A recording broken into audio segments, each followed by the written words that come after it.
If you want to make a creative impact, master the game, you can disrupt the game, or you can overpower the game. Number one thing you can do is master the game. Understand the rules and learn how you can be the best within.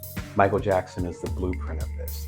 Now, he comes from a musical family, obviously with the Jackson 5, they had a ton of hits, but he's able to stand out for a number of reasons. Now, there were some solo attempts early on, but when he got to adulthood, he took the solo career a lot more serious. There are two smart ways that he was able to master the game at this point, really early on. The first thing he did was that he actually went with a label that was not the one he was currently with. The smart part about this was that sometimes when you go to a new venue or new area, you end up being higher value. To paraphrase a saying, a prophet is an idiot within his own home. In other words, you don't always have the respect that you deserve or that you've earned from the people who don't see you from afar. Then he started making moves behind the scenes to not only consolidate his power, but also give him more leverage within the game of the music industry. Up getting some of his masters back, if not all of them, buying the Beatles catalog. Most importantly, he ended up getting a piece of Sony, which was the head company of Epic, which he was signed to. So let's break that down.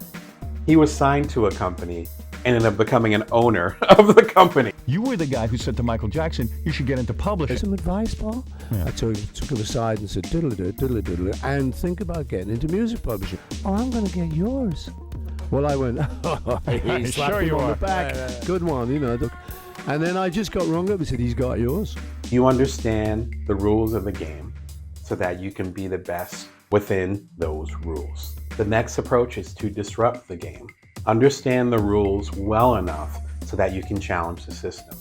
Now, Prince was a fellow prodigy. In fact, I think he learned about 30 or so instruments. The rumor is that in his first couple of albums, he actually played all the instruments but used overdubbing. He was also an artist coming up in the 70s. And if you were around in the 70s and you wanted a major commercial hit, or if you even wanted to get on the radio, you had to go through a major label. The independent outlets weren't happening as they are now with Apple Music and Spotify and all these different things. The internet wasn't even around yet. So he ended up signing a deal with Warner Brothers. The funny thing is that if he was around today, he probably would have produced things himself. But he was at a period of time where that didn't quite make sense for the directions he wanted to go in, financially or otherwise. Now, this seemed like a good decision at the time, but then he started to chafe under the corporation known as Warner Brothers. The first problem was that he was extremely prolific. If you're in a traditional system, there's only so much music or content you can put out. I understand that from the book publishing industry. And so there's going to be limitations as far as how quickly you can get things out, because there needs to be a marketing campaign. They need to make sure that the money's right. They need to do the research and development, audience testing, advertising, all those different things that big corporations do. The second part of it, which is even more concerning, is that they actually didn't allow him to have ownership of the things he created. In other words, he didn't own his masters, which is intellectual property. So if someone wanted to use his song in a commercial, or if someone wanted to do something else with his song, then he didn't have the permission or even have to be notified that those things were happening because he didn't own that. And then Purple Rain happened. When he started getting big with the album Controversy, and then had another breakthrough with 1999, but particularly when he hit with Purple Rain, having the #1 movie and the #1 album at the exact same time. I think he was the first person to do that. Then suddenly he realized the numbers weren't adding up. He didn't have as much control over his brand as he thought. So he did two really smart moves to get out of that situation and to prosper from it. The first move he did was that he made his feud or issue with Warner Brothers public. He said, listen, they're not allowing me to release this beautiful music that I created for y'all because they don't want me to put out so much music. They're not allowing me to own the things that I created for y'all that I did with my own little hands. And by making it public, then he got the public on his side as far as his audience, but he also was able to inform artists like myself as far as the issues with these contracts. That also put Warner Brothers on the spot because then the audience and the artists became more mad at them. But once he got out of the contract, that's where the real power play happened. Galvanized that audience. And suddenly, he had this system in place, this new system, through taking advantage of the internet, being one of the first artists to create their own website, having an email newsletter where you can connect to fans, even selling music directly from his website, CDs and everything, and making a lion's share of the profit. Crystal Ball sold upwards of 200,000 copies at $50 a pop. 200,000 copies by industry standards would be a failure, but when you take the lion's share of the profit. In other words, he ended up disrupting the system and then creating his own system. Understand the rules well enough so that you can challenge the established system. You can also overpower the game. Create enough buzz so that the system has to shift towards you. Jay-Z was a hustler over in Brooklyn for most of his young adulthood until he connected with the Notorious B.I.G. and other folks who were already having their stardom as rappers, as creators, as artists, getting off the street. And they told him, you know, you have a gift of gab. Maybe you should consider changing your lifestyle. So he connected with two other hustlers, Biggs Burke as well as Dame Dash, who both have their claim to fame nowadays too. They created something called Rockefeller, a little company. And they took their little company and they ended up talking to the different music labels in New York. And they said, hey, this rapper Jay-Z, he's phenomenal. We already have a system in place, let's go. And they all said, no, we're not gonna do that. They ended up making two really smart moves that would affect them for decades. The first thing that they did is that they pulled together their money. They ended up making their first single, self-produced it, called In My Lifetime, featuring Jay-Z. And then they ended up doing this extravagant, eye-popping video that looked like it was on the Cayman Islands or something. And based on the video and the quality of the song, because he actually could rap, it ended up becoming a success. And then suddenly those record labels that they had to kick in the door for, suddenly were trying to get with them. Second move was even more important. They already had leverage. Because of that leverage, they were able to do a partnership and or a distribution deal, which basically meant that the record label, in this case, Def Jam, would distribute the things, they would split the profits, but most importantly, Rockefeller would still own the intellectual property or the masters that were done during their partnership. So when their partnership ended in the early 2000s, they took those masters with them. And that helped make Jay-Z one of the first hip-hop billionaires within a few years after Rockefeller ended. We're just gonna keep giving it away. We're gonna keep building Snapchat. We're gonna keep building Twitter. We're gonna keep building Instagram. Then go to them and say, hey man, give me a marketing deal. Like now, we built that. Yeah. And now we come back and we have to ask for things. Make enough of a buzz and then the system will shift towards you. So which system is best for you? To master the game, to disrupt the game, trying to overpower the game? It really all depends on where you are, how long you want your journey to be, and the resources that are available. Now, they actually all have issues, potential pitfalls, as you might have figured out. Mastering the game is going to be a cap or limitation to the amount of influence you're going to have. Michael Jackson wasn't even making dollars off of his. So for example, if they were selling Michael Jackson record Thriller for $9.99, right? How much money do you really think he made off of each copy of Thriller?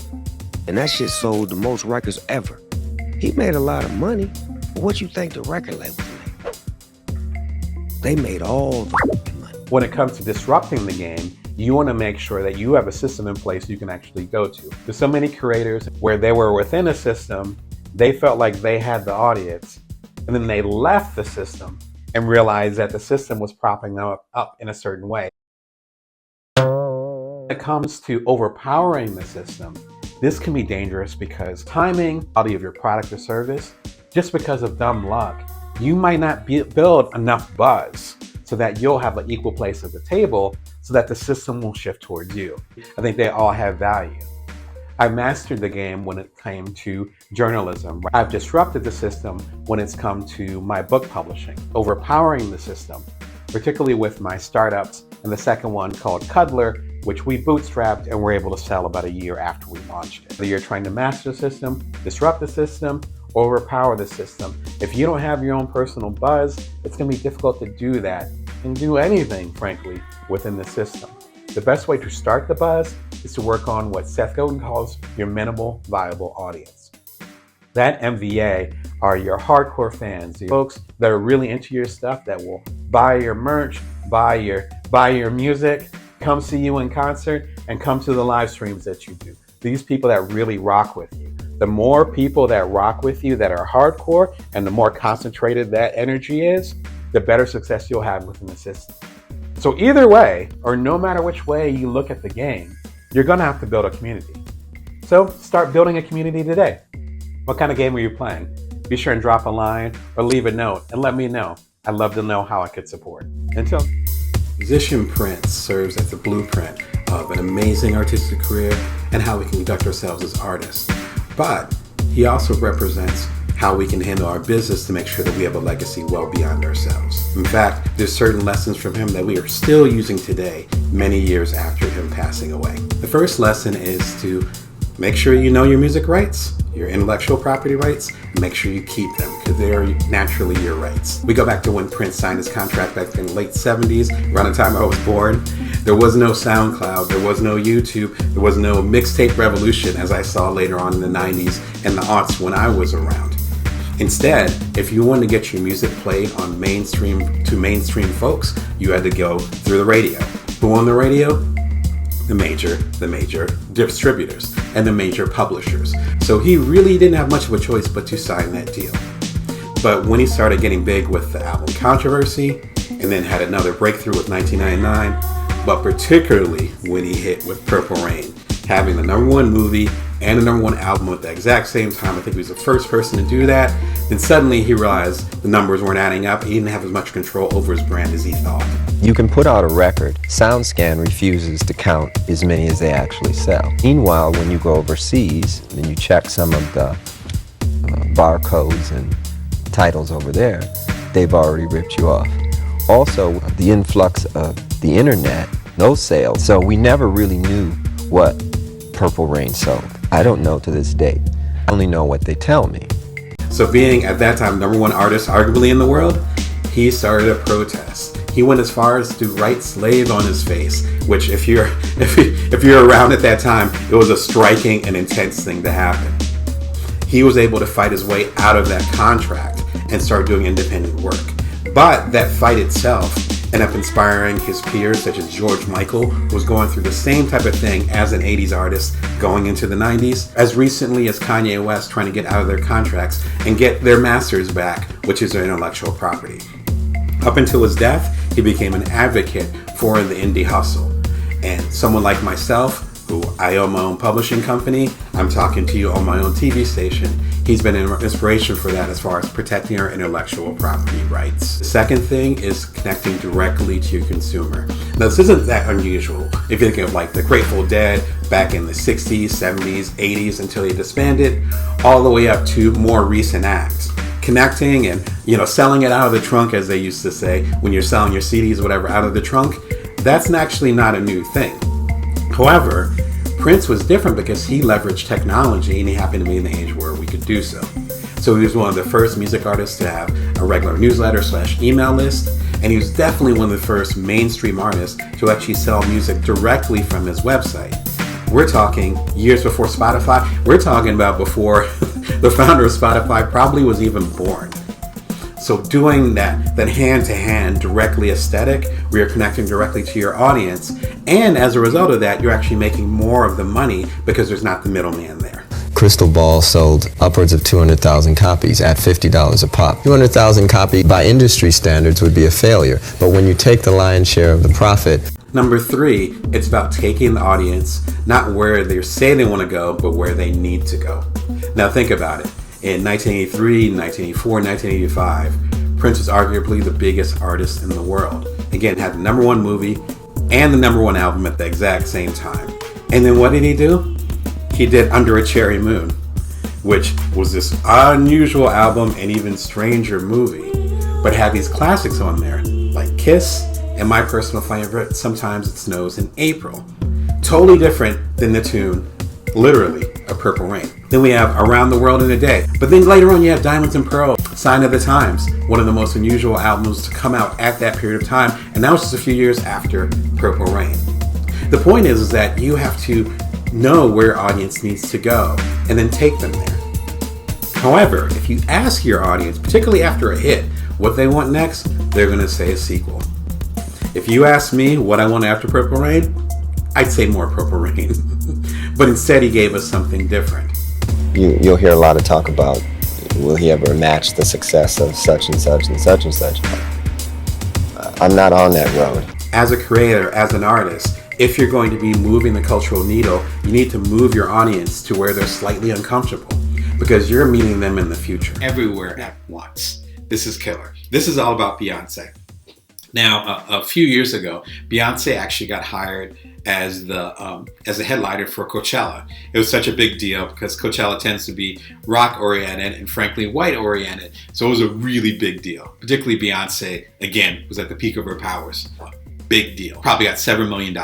Netflix then recorded a special about her Coachella appearance.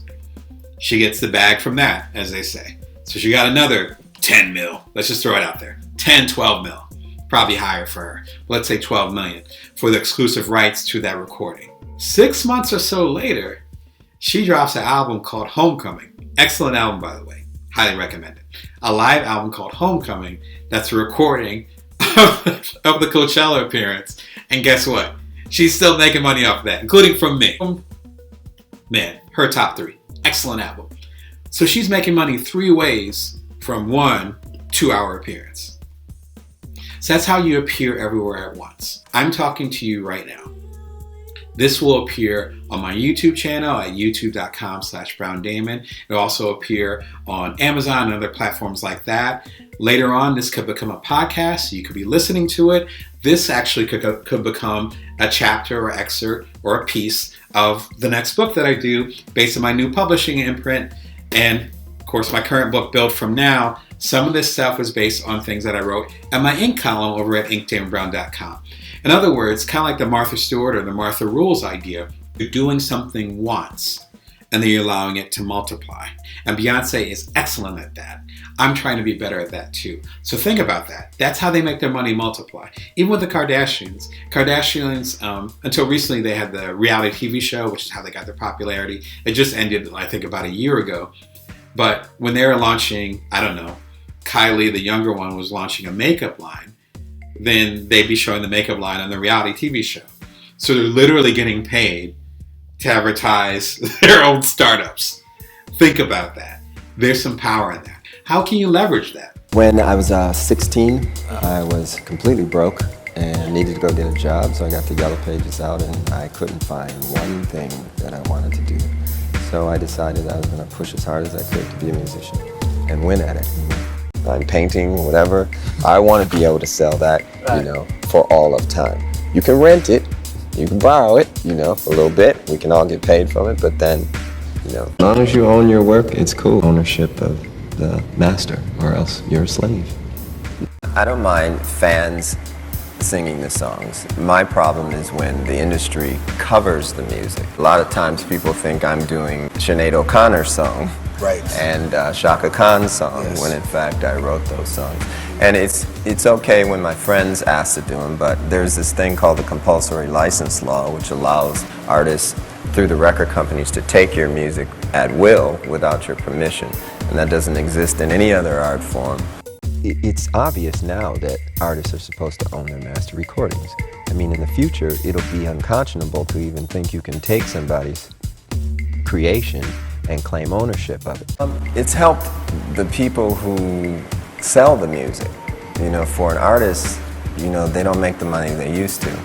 And I think we tend not to value things we can get for free. Right.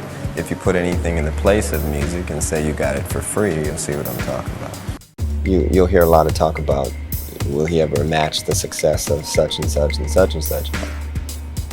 I'm not on that road. You can put out a record. SoundScan refuses to count as many as they actually sell. Meanwhile, when you go overseas and you check some of the barcodes and titles over there, they've already ripped you off. Also, the influx of the internet, those sales. So we never really knew what Purple Rain sold. I don't know to this day. I only know what they tell me. Purple Rain and that whole situation, Thriller, that whole situation, Like a Virgin, that whole situation. I mean, that was a time period. And it's our journey, It's not for somebody who doesn't play music to step up and say, that's not as good as. I write so much because it is therapy for me. You're evolving your spirit, actually, every time you go back into the well. And the more I write, the more stuff I put out, the quicker I get to my destination. My father left his piano at the house when he left. I wasn't allowed to play it when he was there because I wasn't as good as him. When he left, I was determined to get as good as him. We learn like that. We learn from being shown. It doesn't come from books and just reading it. We need to be shown. That Miles Davis was a friend when he was alive, and he was a wonderful mentor and really, really funny. Could critique something you've done by humor, you know, and out of love. Early in my career, I tried to compensate for that by being as flashy as I could and as noisy as I could. Risque stuff and want to separate yourself from it? Well, you know, when you're 20 years old, you're looking for the ledge. You know, you want to see how far you can push everything. As an artist, I just went there just to find it. Creating your own universe is the key to it, I believe, and letting all the people that you need occupy that universe. The lyrics to When Doves Cry was, dig if you will the picture of me, Marvin Gaye, and the kids. Swore up and down, Little Red Corvette was pay the rent, collect. Yeah. Isn't it nice to celebrate the day you was born? I'll celebrate the day I die. Because you're going to move on to the next path in life. There's the business, which is the creative work that you do. And there's the business of the business, which are the taxes, which are the invoicing, which are the systems you have in place. A lot of the stuff that I coach about. Those things are so important. If you don't have the business and the business together, you're not going to be able to survive to actually do the creative work that you want to do. My name is Damon Brown of DamonBrown.net. My main thing is help you as a side hustler, solopreneur, otherwise a non-traditional entrepreneur. Today we're going to talk about contracts. They can be pretty boring. I personally love contracts. I took a couple of law classes when I got my journalism degrees. I found it fascinating, and that's one of the reasons why I became a coach, because we end up working with what's called intellectual property, or IP, and that ends up being what we create and how much we're able to own of it, if we own any of it at all. There's been so many people in rap culture. I've heard about a lot of them lately. There's been people in the artist community as far as fine art, where particularly lately in 2022, I was talking to a friend about this, where we're still not reading contracts. And there are people that are doing killer, amazing work, but their contracts are wrong. Again, that's a big part of the coaching that I do, is helping folks like yourself get their contracts straight. Now, I am not a lawyer. I took a couple of law classes, but I am not a lawyer. But I do understand how to hold on to intellectual property, how to think about intellectual property, and most importantly, how to help you value your intellectual property. So today we're going to talk about 3 big red flags that you want to look into before you sign any type of contract, whether you're an independent creator like myself, or even if you're signing up for a job. Again, my name is Damon Brown of DamonBrown.net. You're watching the Bring Your Worst show every Monday, Wednesday, and Friday, 11:30 a.m. Pacific Standard Time, Vegas time. If you're liking this kind of content about passive income, about creating your worth or building your worth, or even showing up in the way that you want to show up in your career and in your work, be sure and subscribe. It's always free. And share it with people that you like, even like the video if you're feeling it. All right. So again, I am not a lawyer. You better call Saul. You better not call me. You know, be sure and get legal advice if you're getting into really big contracts. I have a couple lawyers that I've worked with, even though I know law fairly well when it comes to intellectual property, but I still need help and support. And I want to share some of that wisdom with you so you can at least get started with thinking about this process. All right, so when you're looking at a contract, the number one red flag, or one of the 3 red flags, I should say, is something that's called a work for hire. The work for hire is literally what it sounds like. You're working for someone for hire.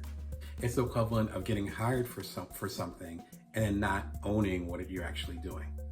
It's equivalent of you going into someone's house and helping them with their plumbing. You don't own a piece of the house, right? You're not going to live in the house after the plumbing's done. No, you're going to go ahead and use the plunger, do the Roto-Rooter thing, take the snake, which if you're a homeowner, you know exactly what the snake is. You're going to fix it. You're going to get paid for it, hopefully, and then you'll never talk again. You don't own any piece of it. That's what work for hire means. Someone's hiring you to create something. Now, if you're creating a book, a piece of music, an article, even something that's even more complex than that, if you sign something that says work for hire, that means you have no legal rights to whatever you're creating. Now, there's a few things that you can deal with work for hire. The first approach, if you see someone that's asking you to do a work for hire, is to not do it. Now, to not do it or to refuse to do it, you need to figure out if you're actually going to be doing something else with the work. Now, I have several passive income streams. I have a whole litany. Litany? I think litany is the word. You would think I wasn't a journalist, but I actually am. I have a whole litany of videos related to passive income. I'll be sure and put a link in the show notes. But my passive income comes from me knowing 5, even 10 years ago that some of the work I would be creating, I'd be able to repurpose for something else. For instance, I have a column with Inc. magazine at inkdamonbrown.com. When I did the column, I started like 6 years ago with Inc. I negotiated the contract, or at least made sure the contract was clear so that they would understand that once I created a column for them, I could actually use it for other purposes. A lot of those columns became the genesis of the Bite-Sized Entrepreneur. I have Ultimate Bite-Sized Entrepreneur, but the original Bite-Sized Entrepreneur became a bestseller about 2 years after I started the Inc. column. So if I didn't negotiate that contract and have that vision and say, the stuff I'm writing for Inc. might have another purpose, then this major passive income stream, and in fact, the beginning of my book imprint, Bring Your Worth, would never have happened. If it did happen, it wouldn't be with that same content. So me talking with Inc., I knew a few years later I might be doing something else with the content. So I made sure it wasn't a work for hire. The second way you can deal with a work for hire is to make it a short-term or short-run ownership. For instance, if you're working with a company or organization, you might say you have exclusive rights. That's the term. You have exclusive rights to whatever I'm creating. But after 6 months, you can hold on to some of those rights and I can actually go and use it somewhere else. Again, this becomes really useful if you're a journalist. If you're creating a piece of music, it might be exclusive for a particular movie, for say that run of the movie. But as soon as the movie's out of the theaters or out from Netflix, whatever, maybe you get the rights back and it can be put somewhere else.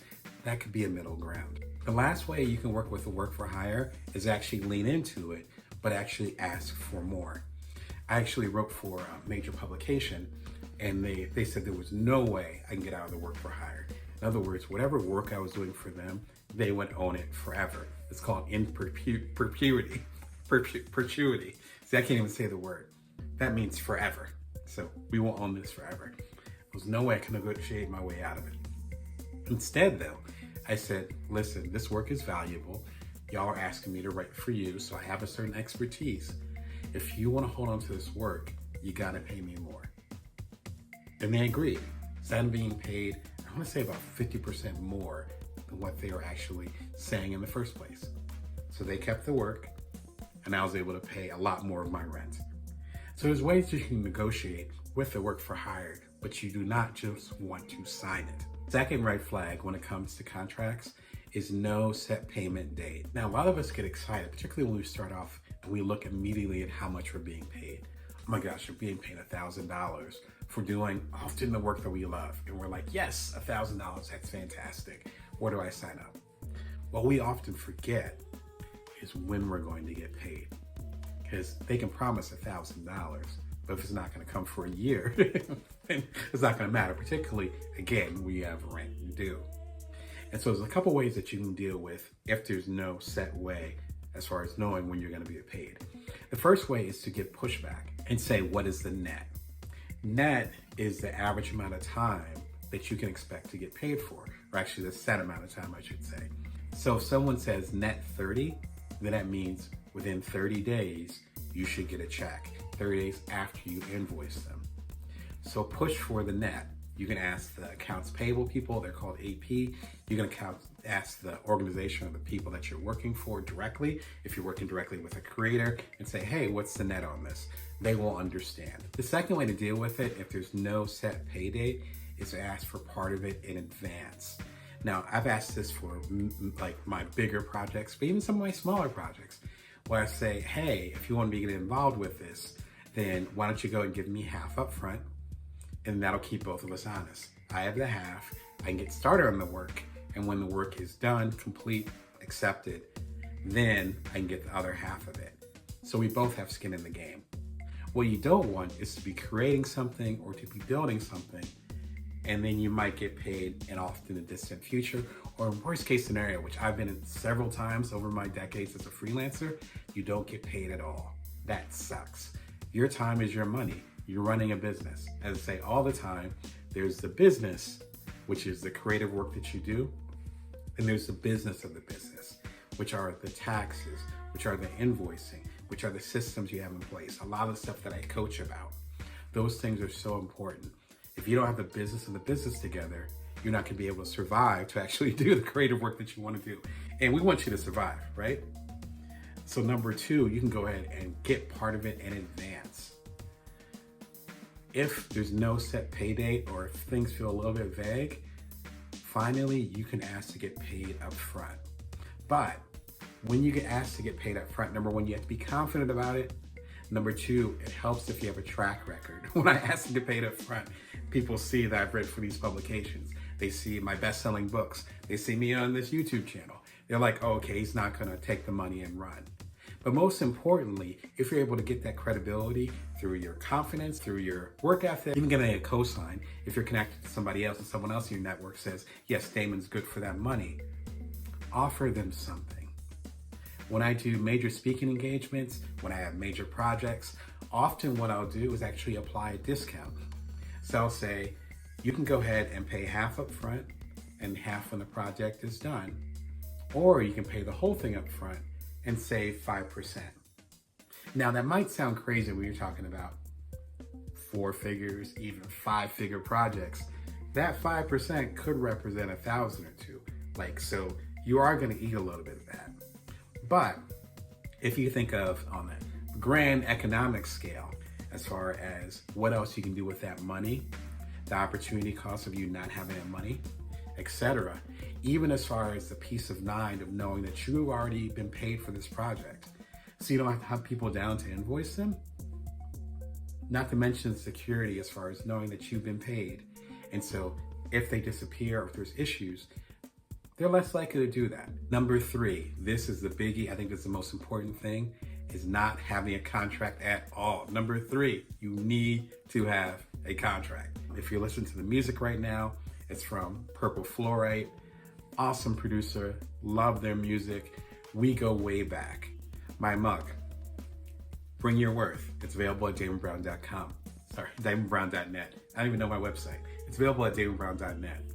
It's a collaboration between my cover designer of all my independent books, Beck Loss, shout out to Beck, and my partner, my wife, who was very crafty, and me, because I designed it. So we split the money every time y'all buy one of these mugs. The trailer video, if you've seen my speaker reel, it's done by Neha Tawari, who's actually the founder of Version Consulting. She designed the whole thing. Her and I go way back.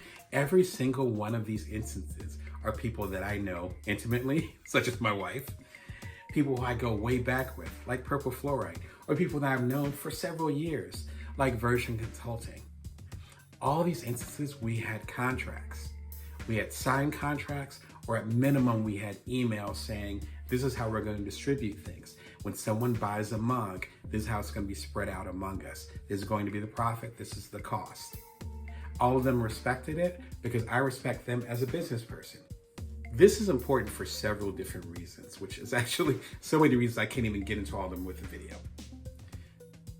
The top 2 reasons. Number 1, relationships change. There's people that I've started businesses with, there's people that I've connected with. For some of them, we're cool. For some of them, we were cool before we did the project and then we haven't spoken in years. But our money from our royalties still come to the right address. Things are still split up correctly.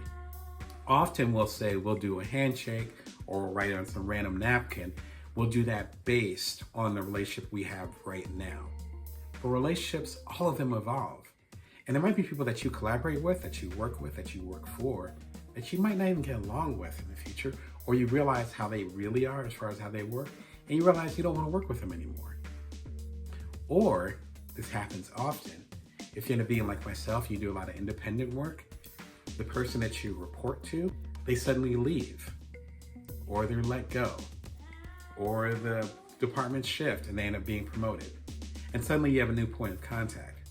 But your old point of contact is a person that knew the contract. They knew how much you're supposed to have. They knew what kind of rights it was, whether it was work for hire, first run rights, as we say in journals or whatever. They knew all the information. That info is gone. Now, if you're lucky, they can pass on that info to the next person. But the next person ultimately is in charge. I've been a journalist, a creator, independent freelancer for decades now. There's so many times where I've had a solid lock into a particular organization or culture, and that person suddenly left, and they have to build that over again. One of the things you can't build over again is a contract. That's number one. So it's the relationship part of it. But number two, why you should absolutely have a contract is that there's no reason why you should keep all this stuff in your head. I created these mugs with my two partners about 4 years ago when Bring Your Worth came out. Shout out to y'all who have supported it all this time. Do I remember the percentages? I've done like 4 books since then, so I guess I can probably spout them, but I don't have to. And neither do my two partners in creating these mugs or this t-shirt for Bring Your Worth. Sorry, Build From Now. My Build From Now t-shirt. They don't need to do that. It's already written. So it's not that like I'm getting of old age.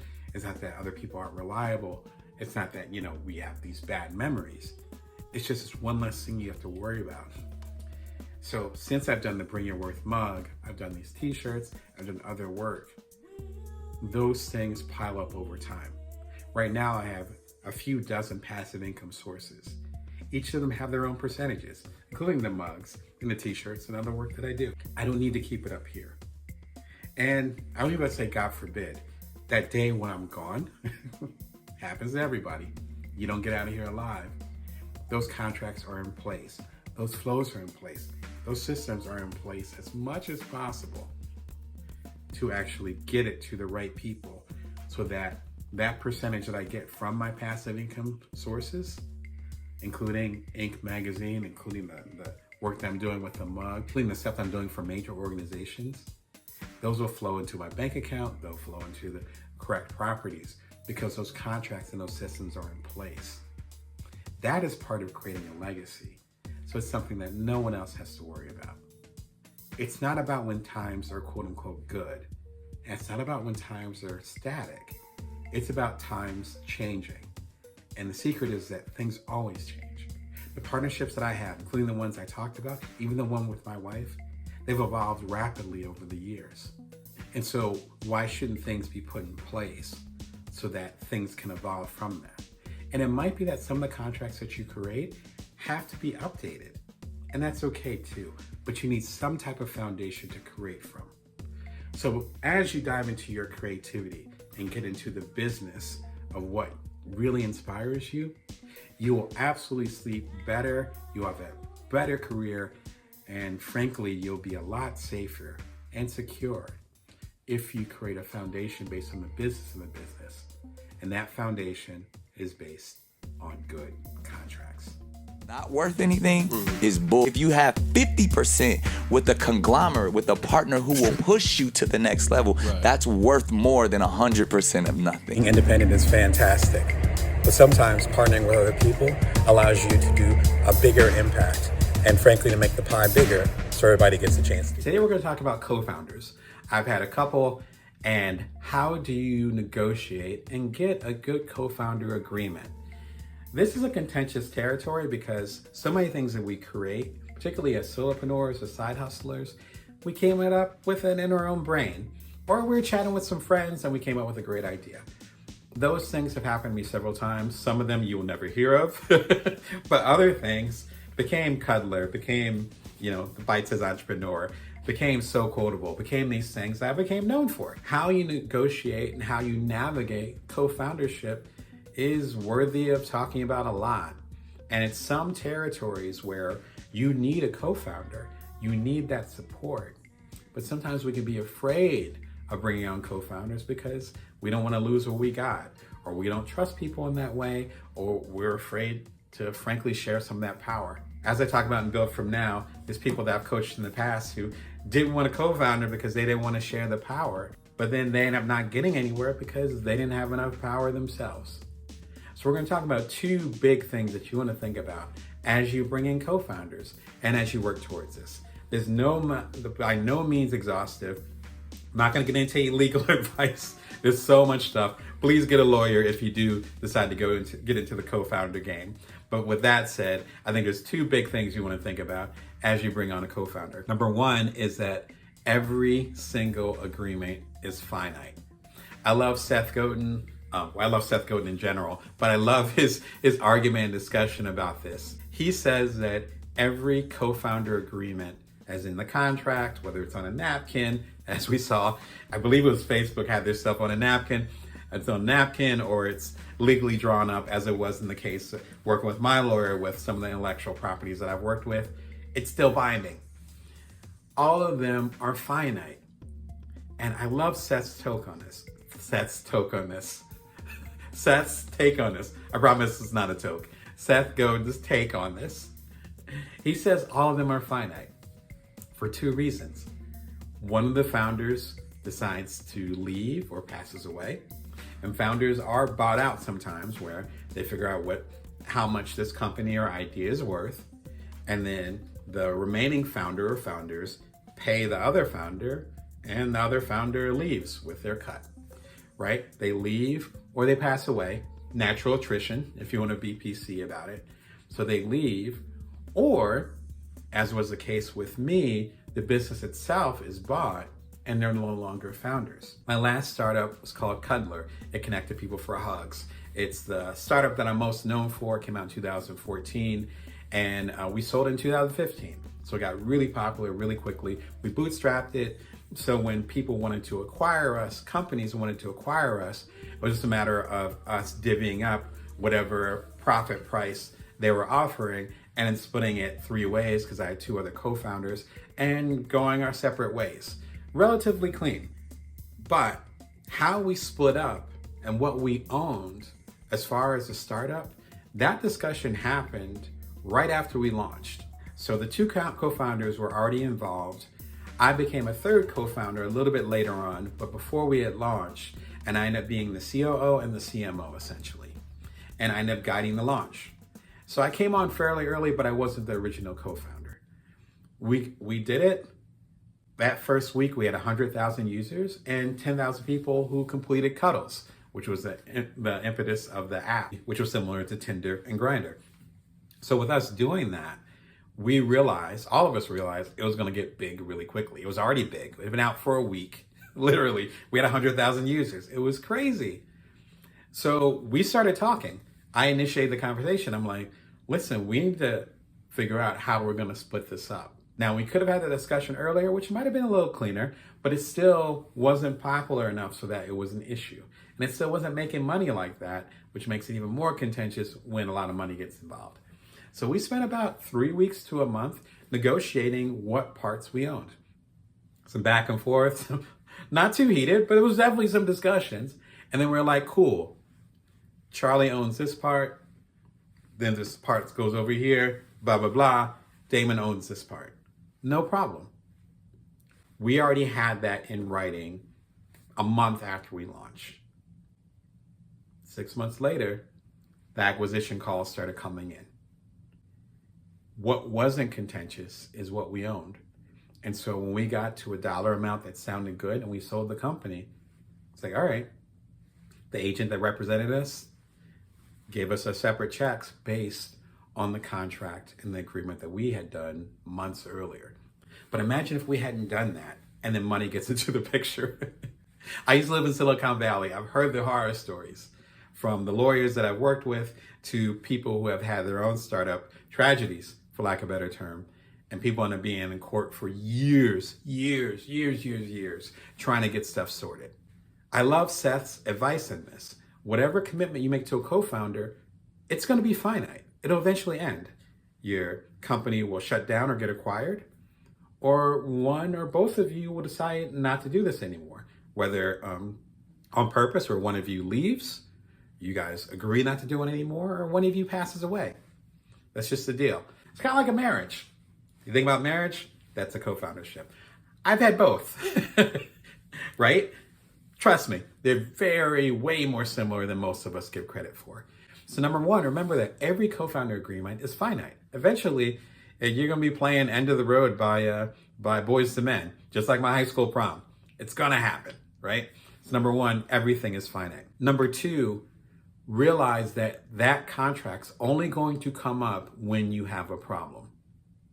If you guys are cool, just like a marriage, if you guys are cool, you're not looking at how you're going to split up the assets because you don't think you're going to split things up, right? You're not going to be looking at the co-founder agreement when everything's rosy and you guys are both or all of you, because I had 3 co-founders in the past, all of you are rosy in the business. No, you're going to look when there's trouble. Gary Keller talks about this. He was on the Tim Ferriss podcast. He says, your agreements should be called disagreements because you only read them when you disagree with something. Had to write it down. Brilliant. Now, Gary Keller is the co-founder of Keller Williams. If you're in the home business at all, if you bought a home like I have, or if you're in any type of residential neighborhood, you've heard of Keller Williams. So he's been through it. He talks about it on the podcast, really good podcast, about some of his adventures and issues that he had with the co-founder and other co-founders, obviously the Williams and Keller Williams. But this is brilliant. The point is that you're going to have issues eventually, and that's when the contract is going to come up. You need to view it as something that's going to make those potential issues in the future clear. One of my favorite adages is that the best medicine man in the village isn't well known and doesn't have the notoriety because his patients always feel better. His patients are never sick. He does the proactive stuff. The ones that you hear about, the ones that have the reputation, they happen to occur because they're more reactive, or whatever they tried to do didn't work. The best known things, to quote Dan Heath in Upstream, one of my favorite books right now, is that the upstream work, the work that you do proactively, it doesn't get the credit. A good co-founder contract, it doesn't get the credit. You might not even think it's a good contract because the stuff that's in there already saw ahead, already had the vision of the issues that you and your co-founder will have. So the best co-founder contracts, you don't have to pull them out because you already negotiated it, right? With Cutler and some of my other contracts, we already saw how things could split apart. We already, again, with Cutler, we already split up the shares. So if one of us wanted to leave, we knew the other 2 needed to buy this person out. That was already discussed. It's clarity. The best contractual agreements don't have to be pulled out because you guys already talked about stuff. So when there's rocky seas, and there's always rocky seas when it comes to partnerships, that's just the game of life, then you'll be able to look at that and say, oh yeah, we already talked about that. If we take this route, we'll do this decision. Done. Do that before you make that full commitment. Otherwise, when it gets to that finite part, when it gets to a disagreement, that's going to be way messier than it needs to be. And unfortunately, the person that's going to be paid the most, as they always say, are the lawyers. $500,000 or dinner with Jay-Z. This might sound ridiculous, particularly if you're not familiar with the meme that's been going around, or if you're not familiar with the billionaire hustler turned music mogul. And I actually interviewed him a while back. Even he would say, please take the $500,000. So instead, on Bringing Worth TV, we're going to go over all the gems he's dropped over the years in the comfort of our own homes. So sit back, pour something nice, and please take the $500,000. And a lot of times people interpretation about what you do is not about you. It's about them. It's best to do what you truly believe in and have 100% pure intentions and then let the universe figure it out. We're just going to keep giving it away. We're going to keep building Snapchat. We're going to keep building Twitter. We're going to keep building Instagram. Then go to them and say, hey, man, give me a marketing deal. Like, now, we built that. Yeah. And now we come back and we have to ask for things. Right. Nike had to start somewhere. Yeah. Why do we get so upset when we, us, as a culture, want to start our own shit? We are culture. Nothing moves without us. Yeah. Make sure we taking care of our business. Make sure we pushing this culture forward. You got in. Make sure you leave that door wide open for the next generation. Like, there are people in jail while people are making billions of dollars off weed. Like, everybody cool with that shit. I had like a ladies on like the Today Show talking about weed makes them better parents. And I'm like, Rock Kim, man, constant elevation causes expansion. I live my life by that right now. Rock Kim gets stronger as I get older. Constant elevation causes expansion. I write my rhyme while I cool in my mansion. constant elevation causes expansion. So when you tight and you say, I only do this, you constrict yourself. So nothing can come in. People don't realize how difficult that is. You can make up any story. That's hard because you take away all the words and you put them in this space. You have to write about this specific thing. Right. You can't just write about some fantastic tale. When language has reached its limit, disease set in. You stressed out, you don't do nothing about it. Your hair starts falling out. You're like, oh shit. Right. You don't do nothing about it. So then like your liver get and people just keep going and keep going and keep going until you off the edge. Really check in with yourself. And right in life, people emulate the end result, not the process.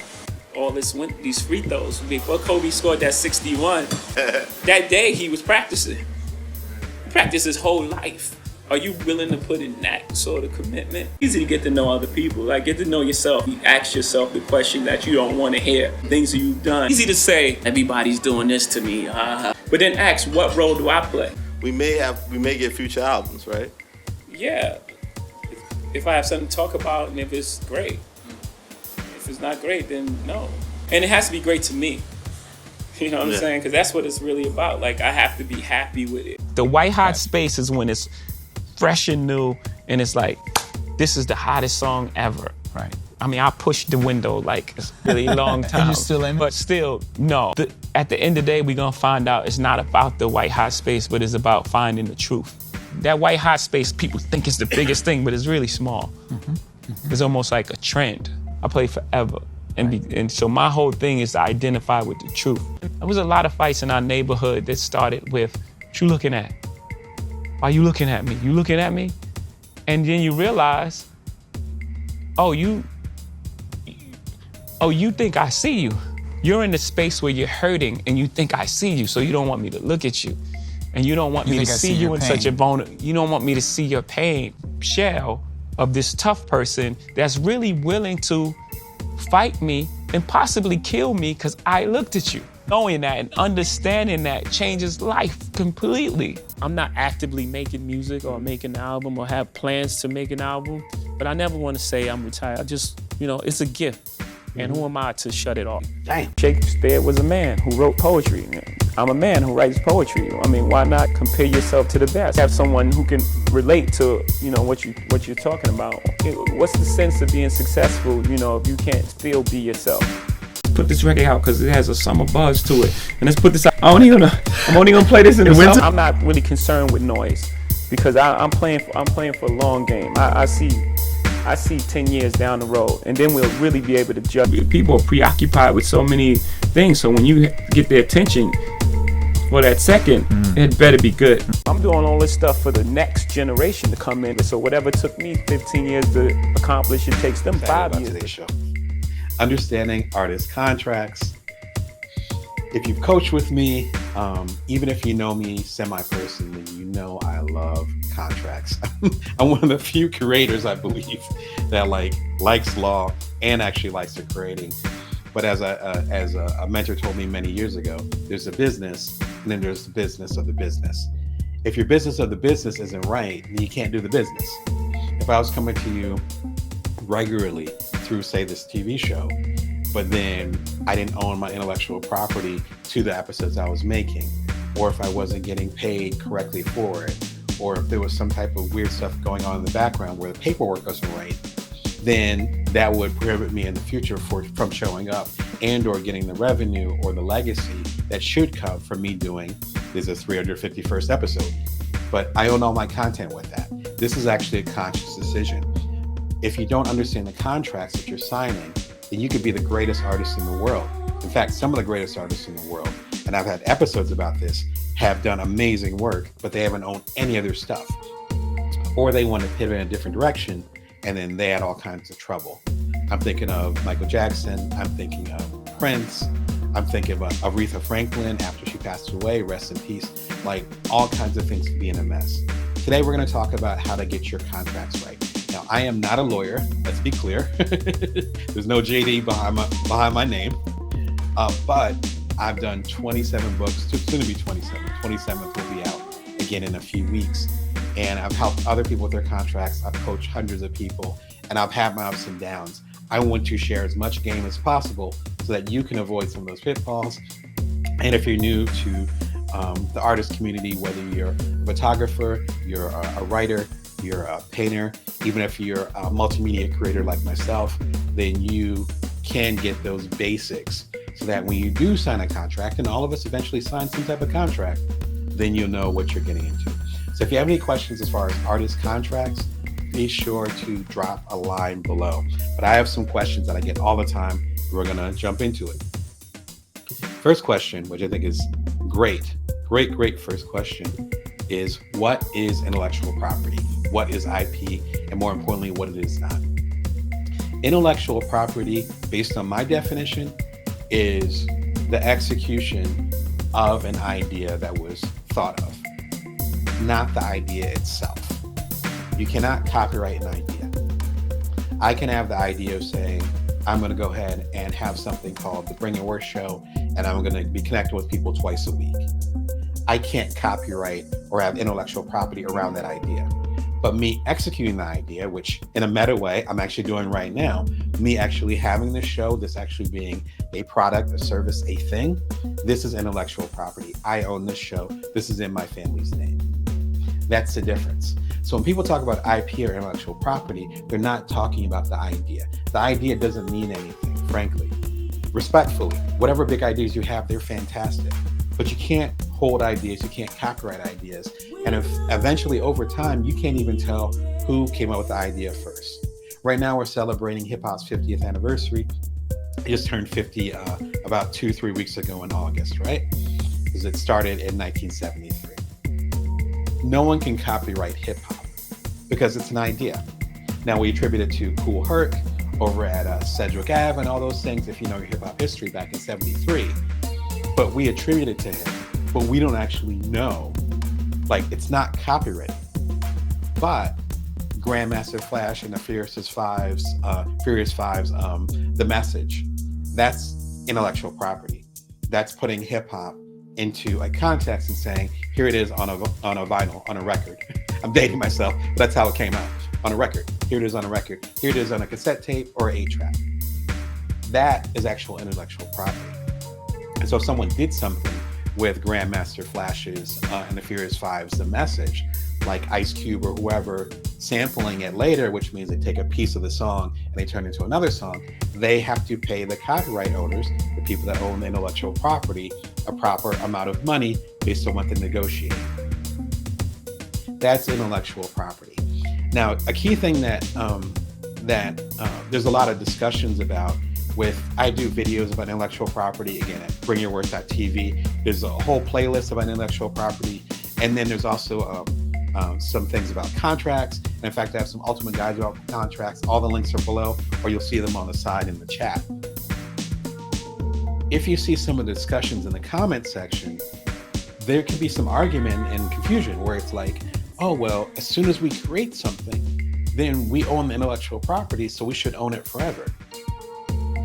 Maybe in a universe way, maybe in an ideal world, to be honest, but that's not how it works. When we sign a contract, when we decide to distribute something through say, Sony Music, if you're a musician, through Penguin Random House, because I've been an author many times over, I've done a bunch of books with Penguin, you see them right behind my head, you sign a contract with Penguin Random House or whatever. Once you do that, then your intellectual property isn't based on you just creating something, it's actually based on whatever contract you sign. So that's why you see artists, again, Prince, I have a couple videos about Prince at bringyourworth.tv, you can check them out right now, that talk about how he had to fight to get his intellectual property back. About Michael Jackson, him trying to get the rights back and even getting the rights to some of the Beatles catalog for a long period of time until after his death. All those different things mean that we need to separate the person who's creating things and our artistic right from making something from what we decide to give away or share, what we decide to partner with to get something distributed. Now, I own my own publishing company. It's Bring Your Worth. That's why I talk about being indie. So it's a complete Bring Your Worth collection. It's under my family name. If you go to Library of Congress, you'll see it there, right? Under the brown name. So I'm not giving away anything. But if I want to work with, say, my last book, I worked with Union Square, which is a part of Barnes & Noble. So it's my book, Career Remix. If you're a long viewer of the show the last year or two, you've heard me talk about it a lot. This came out about 1.5 years ago. I share the intellectual property with Barnes & Noble. That means I don't have 100% ownership of it, and neither does Barnes & Noble. We share it. That's based on the contract that was signed. So technically, I wrote every single word in the 6,000 word book. Sorry, 60,000 word book. It's not 6,000, 60,000 word book. The point is though, when I decided to get it distributed, I decided to share some of those rights, share some of that intellectual property. And based on what was negotiated with myself, as well as with my agent, shout out to Marilyn, we were able to figure out a way that was equitable for everybody. But just because you create something, that doesn't automatically give you intellectual property rights until it's executed. And then once it's executed, it depends on what rights you might share with the people that are helping you get it out there, right? So if the Rolling Stones have a deal with, say, Columbia, they can be making all this great music, which they do make great music, they're classic. They are sharing that intellectual property of creating that music with Columbia or whatever label they happen to be with. And that's based on how they negotiate. Hopefully that's clear, but I think it's really important to separate those things, because sometimes we feel like it's unfair because we're artists and we want to create things and I created something, so I own it. Well, yeah, as soon as you create it, you own it technically. But if you actually want to get out into the world, or if there's other facilities, like say if you end up working with a Sony or a music label, and then they end up saying, okay, we'll put you in the studio. That studio time isn't free. You might be giving up part of your intellectual property to do so. Keep that in mind as you get involved with different contracts, because it's not just the nature of, again, the business, but the business of the business. And there's so many artists, including some that I've coached over the years, that end up signing contracts and didn't realize what they were getting into. That's the difference between having an idea and then the intellectual property is actually the execution of that idea.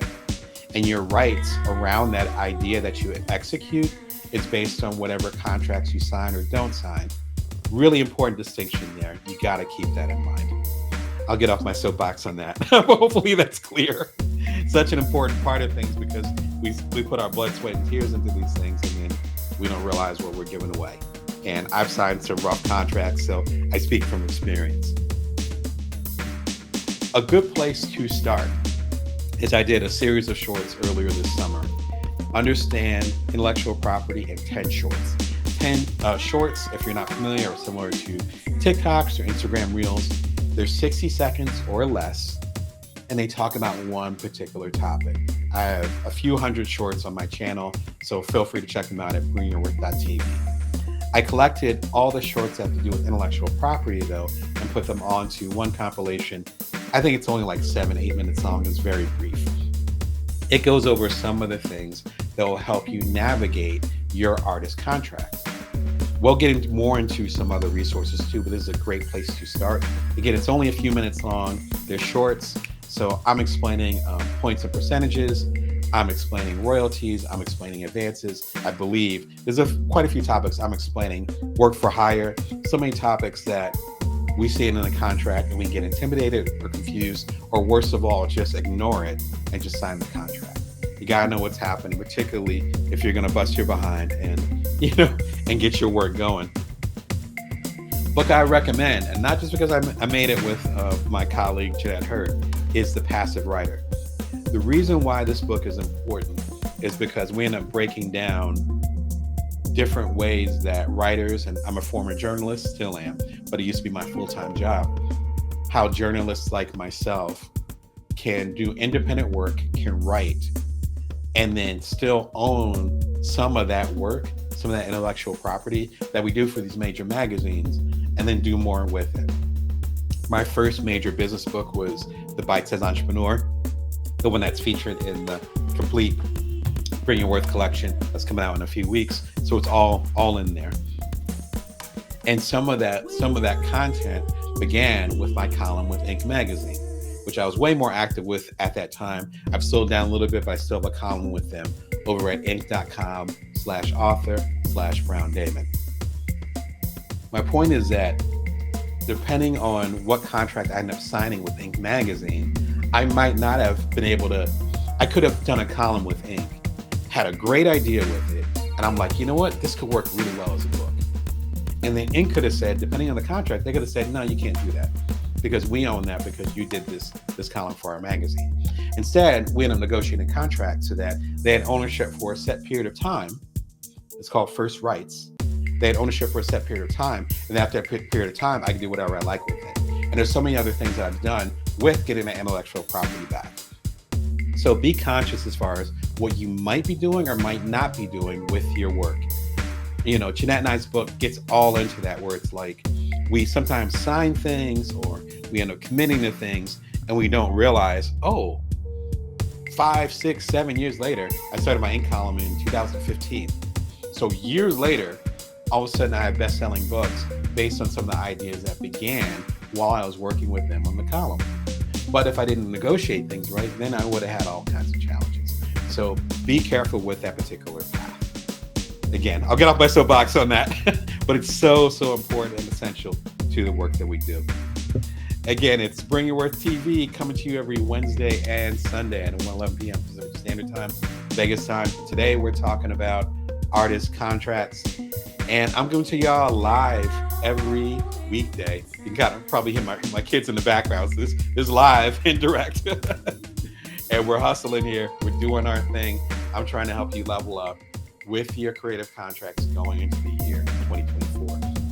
To be frank, though, a lot of stuff I'm talking about here applies to any year, but we're talking 2024 now. All right. What is runway? What is runway?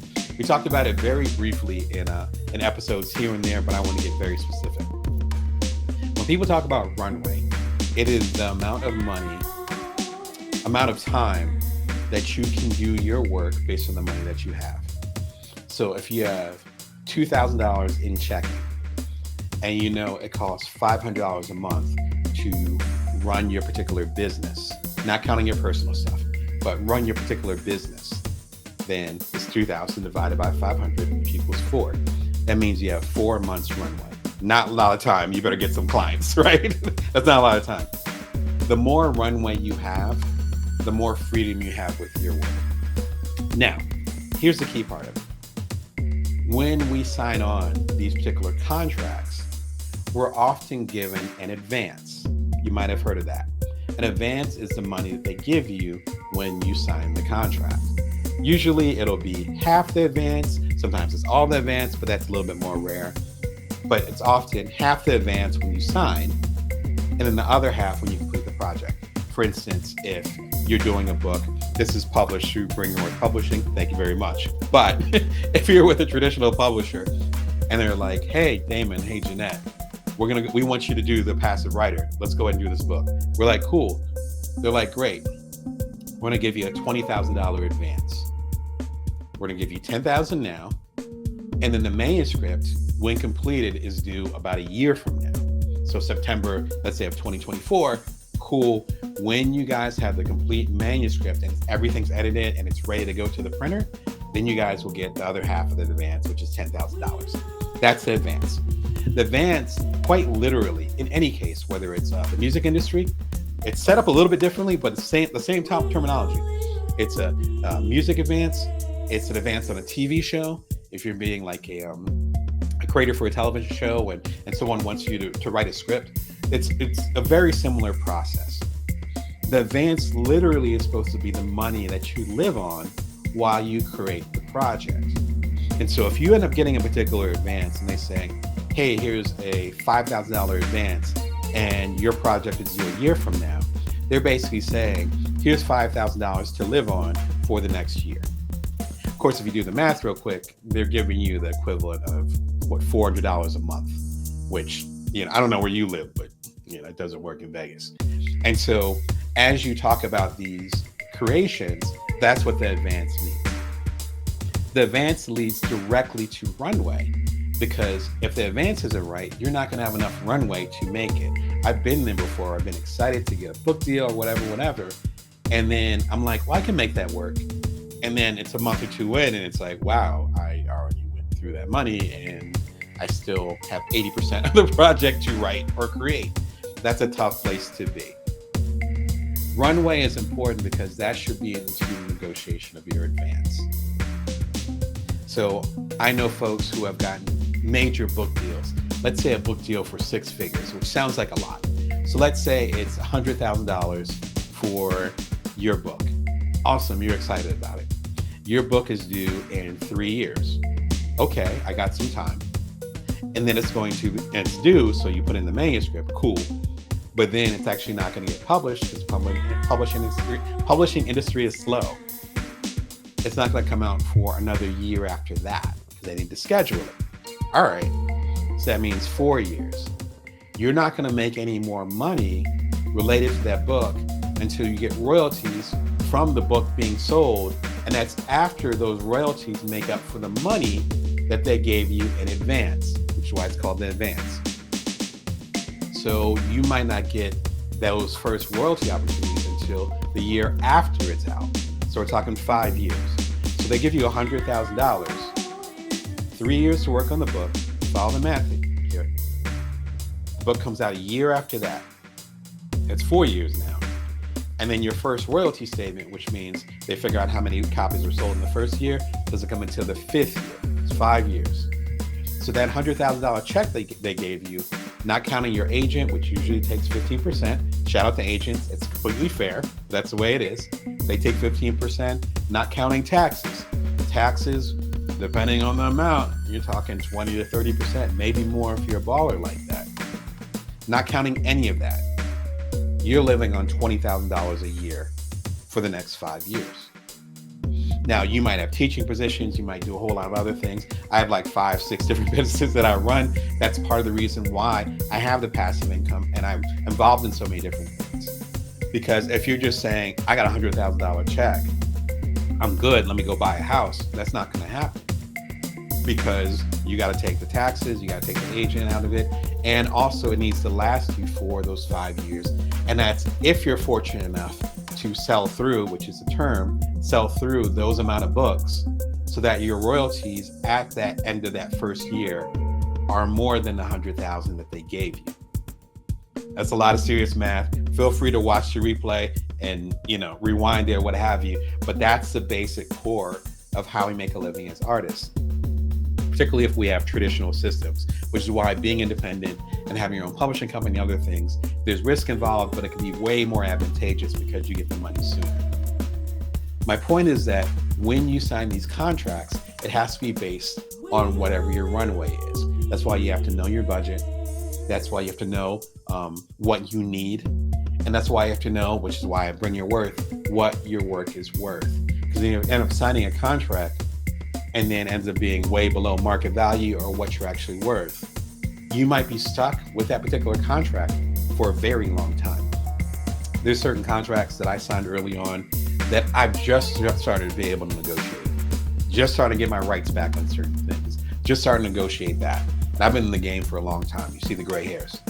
So whatever you sign, you want to make sure that it fits what your particular runway is. So do me a favor right now, calculate what your runway is. So as you're going to look at these artist contracts and you break it down year to year, if it ends up being that long term, figure out if it actually fits the vibe and the space that you're in. If it doesn't, it might be worthwhile going forward anyway, and finding other alternative financial resources to do so. Or it might be worth negotiating harder or maybe even passing up on the deal. Be sure to throw your questions or feedback below. But I know it's a lot of information, but it's so important. That's one of the reasons why I coach people so much, is that so many of us artists aren't familiar with that type of thing. One of the best books that you can check out on this is by Jenny Blake. Shout out to Jenny. Hope you're doing wonderful. Fantastic book. I've recommended it a few times on here. It leans more towards the entrepreneurship world, but it also fits really well into the creativity and the work that we do.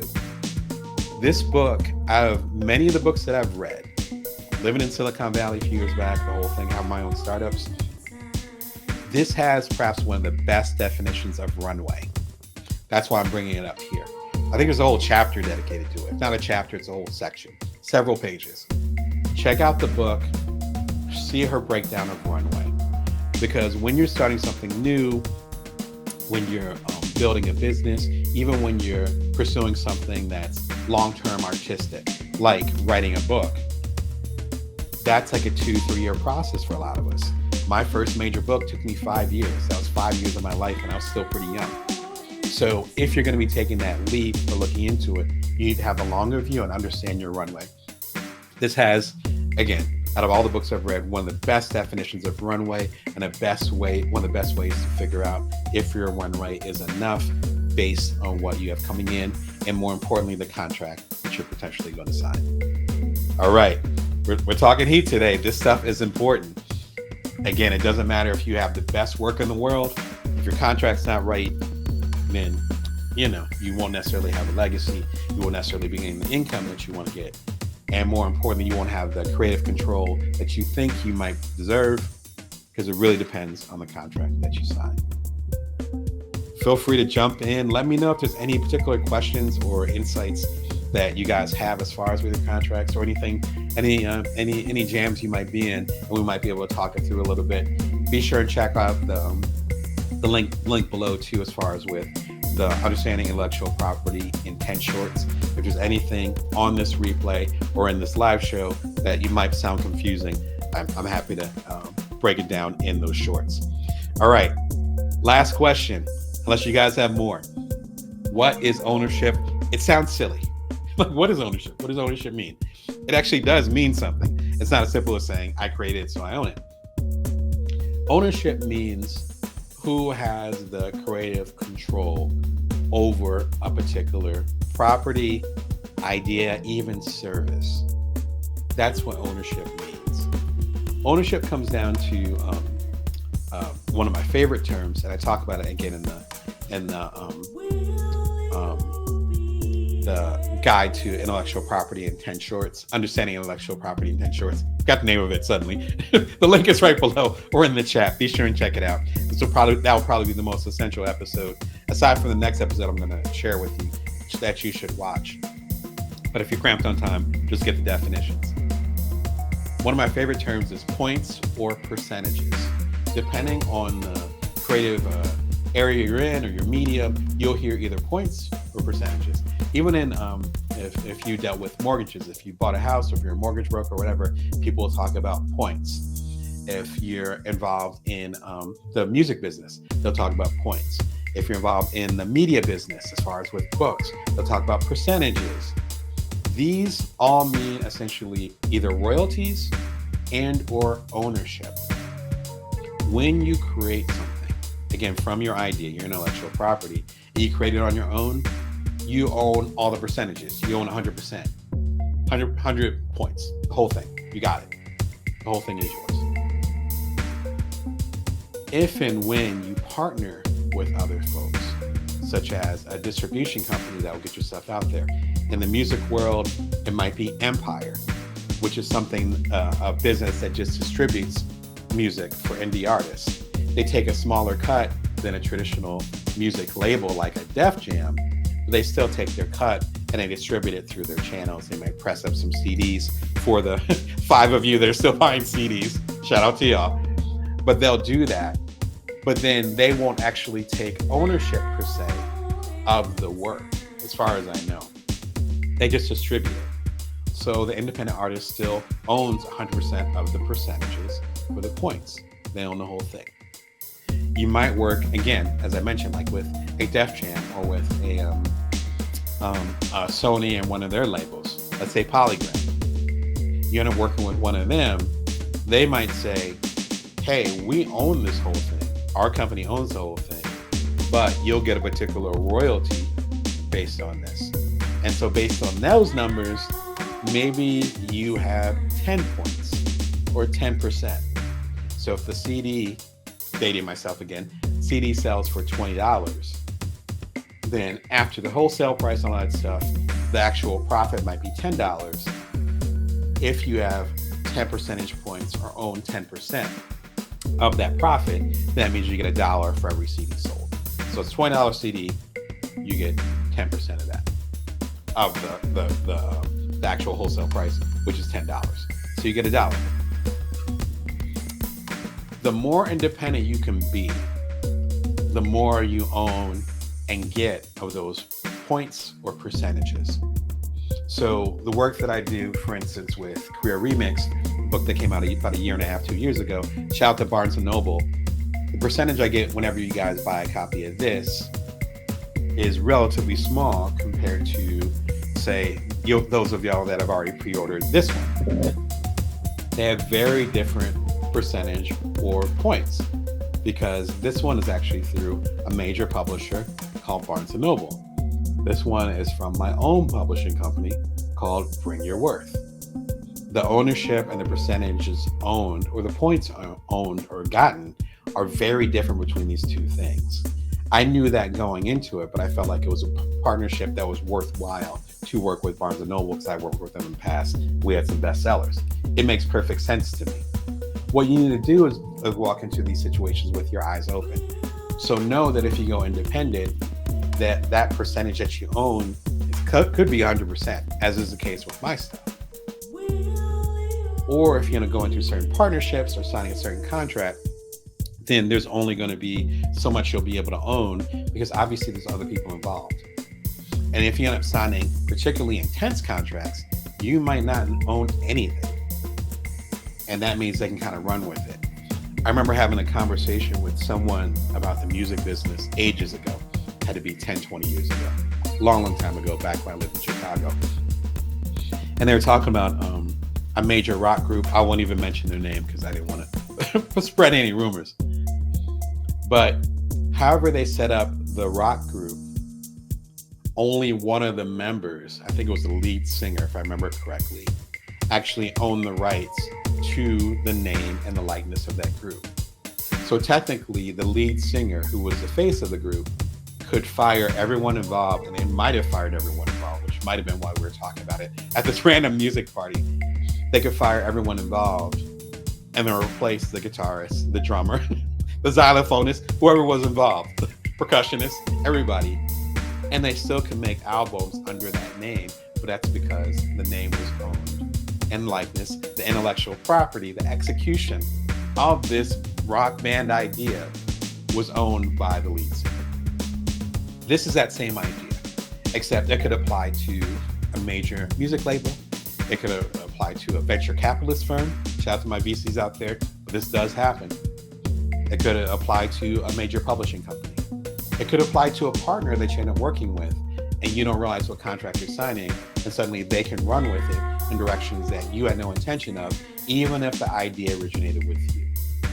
So be really thoughtful as far as percentages and points, because that also obviously will affect your runway and how much money you'll be getting in royalty into the future. I know there's certain contracts that I signed that I knew I was giving away my intellectual property rights. But the amount of royalties or money that I asked for, I increased it by 50 to 100%. And the company said, yeah. So then that ended up being a great trade-off where I was like, I can make double the money. I can make more intellectual property, which obviously I did, but I can make more intellectual property. I'm willing to give that away, and you guys give me 200% return based on what you're originally saying. Fantastic. We both walked away happy. We still have a good relationship to this day. Cool, not a problem. So know exactly what you're getting into. If and when you want to go deeper, this is the place to start. Beginner's Guide to Contracts and Partnerships. It's super short. It's about a half an hour long. And it's 2 or 3 episodes talking about red flags to contracts, how to build up co-founderships and so forth. Like when you create something together, you're essentially co-founders. All those different things. A lot of these adventures that I've been on, and I'm kind of going in these adventures over the several years, it's been a roller coaster ride. I'm taking all those insights, as many as possible, and trying to share them with you so that you can learn from some of those good decisions and sometimes not so good decisions in the long term that I end up making, and you're able to level up what you're doing. One last recommendation is the book Venture Deals by Brad Feld and Jason Mendelsohn. I do not have a physical copy, but I have it digital. I got like the first edition many years ago. Fantastic book. Brad Feld is very well known, at least within the VC communities. Very well-known VC, very respected. excellent column or articles he's done for Inc. magazine, even talking about mental health and depression and all those ups and downs that come. Even if you don't have those kinds of issues, those things come with startups and with foundership, because as an entrepreneur, as you might understand, a lot of us are kind of creating our own path, and it's you have to find that mental toughness. He talks about that. He's always been very vulnerable about it. I respect him and I love his work. I think this is his only book. I wish he would do more. Fantastic book though. It's really simple. The subtitle is, I think it's How to Be Smarter Than Your Investor and Your Lawyer, which is cheeky, but he's breaking it down where it's all these complicated things, including percentages and points, including cap tables and investment and Series A and all these different things that even I sometimes struggle with those terms. He's able to break it down and be super coherent with it. They've updated the book like 20 times. I think it's like the 4th or 5th edition. Here's a hint. If a book has a 4th or 5th edition, that means that the publisher sold through the original edition of it, and there's demand for more copies of it and or an updated version. So if he's on his 4th version, Brad and his colleague Jason are killing it. So it's definitely worth checking it out. I'm sure they added a lot more. Again, I have the 1st edition back when I was doing Cuddler, the last startup I did. Now was 7-8 years ago. So they've updated several times. I'm sure it's way more complex in a good way and interesting than it was before. Be sure and check it out. Again, I'm a couple degrees away from Brad. I know he's doing amazing work. His book actually reflects that. That would be my biggest book recommendation on here. One last caveat. I know you're saying, Damon, I just want to make my music. I just want to make my art. I just want to create stuff. That's fantastic. That's fantastic. There's certain things that I've talked about on the show, or haven't talked about this on the show, that I love to do that y'all don't know about. I don't make any money from it, what have you. I think what's beautiful though is that if you decide to market or bring that stuff to the rest of the world and actually make a living from it, do a side hustle, some of those things that I specialize in, I want to make sure that you have the tools as soon as you go in, even before you go in, just in case you decide to go in, that you're ready to run with it. And if you decide not to monetize some of your stuff and not to bring it to the world as a business, cool, don't even worry about it. But just in case, put this episode in your back pocket, as well as books I recommended. Again, Jeanette and I's own book, particularly for you writers out there, The Passive Writer. We talk a little bit about intellectual property and more, how to get your work out there. Recommend Jenny Blake's book. Shout out to you. This book is about 15 years old.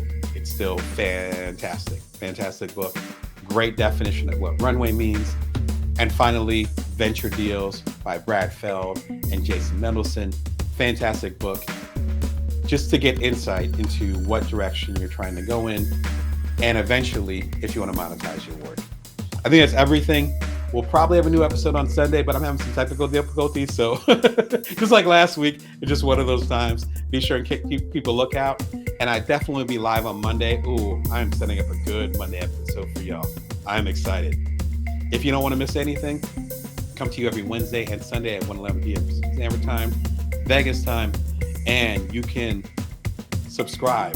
Hit the notification, the little tiny bell icon, so you don't miss a beat.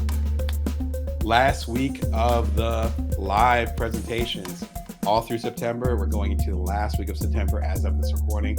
It's the home stretch. I got some good stuff coming for y'all. I'm excited, as you can probably tell. So I can barely stay still. Until Monday, and perhaps on Sunday, I'll see you guys soon. Remember, you can always bring your worth. You can always build from now. Take care of yourselves. And thank you for the note. Have a great weekend.